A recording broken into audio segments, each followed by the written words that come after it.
Coach, your team pushed the ball late to get some easy shots, but earlier in the game they struggled against Detroit's defense. What did you see tonight? Credit to their defense. They really competed hard, especially on the ball.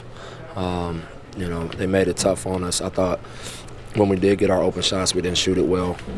Early on, we missed a lot of chip use around the rim, and I just think that over time that wore on our defense a little bit. Daymeon Dotson came in, provided a nice lift for you guys, and talking to him, he said, obviously he wants to be playing, but the reason why he's been able to stay so ready and why this works for him is because he feels like he's had such great communication with you. Tell us a little bit about how that's gone, and then when you see him play like this tonight, how that sort of affects your thinking. It goes back to what I said in the beginning. You're always right there, even if you didn't necessarily play a game or two. I won't hesitate to go with a guy, and Dot's been that way through the whole process. Every time I've gone to him, he's stepped up.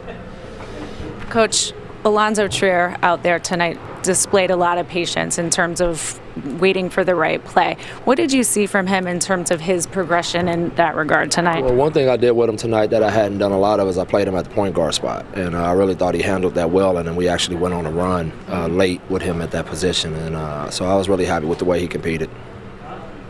You guys have had so many road games recently. Do you think maybe it caught up to you guys tonight? I don't know. We, I thought we came out great, and then we hit 17 points, and everything just stalled for whatever reason. But, again, it's the same. Our team will compete to the end. They make it a game. That one play, if they call it a goaltend, it's a 5-point game with 30 seconds left. So the fact that we kept fighting to that point, I'm really proud of our group. Allonzo coming in as a rookie, as a guy in a two-way contract. What are your expectations for how much he'd Funny contribute when this hear year? You say it. Yeah. I mean, it's unbelievable. And again, all of that credit goes to Scott Perry and his staff, his scouting staff, because they really identified him in the whole process.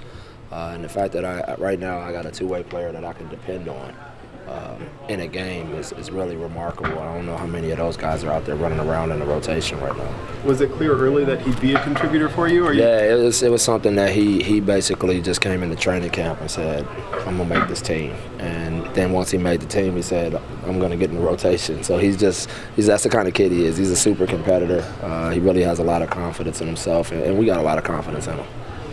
Not playing for 4 straight games, as Daymeon hadn't played in 4 straight games. I mean, to come in and be sharp. In time. Yeah, that's what you call a pro. Keeping yourself ready. You don't let yourself get down. And when your number's called, you go in there and you produce. And so I've said that about Dot the whole time. Dot's a big-time pro.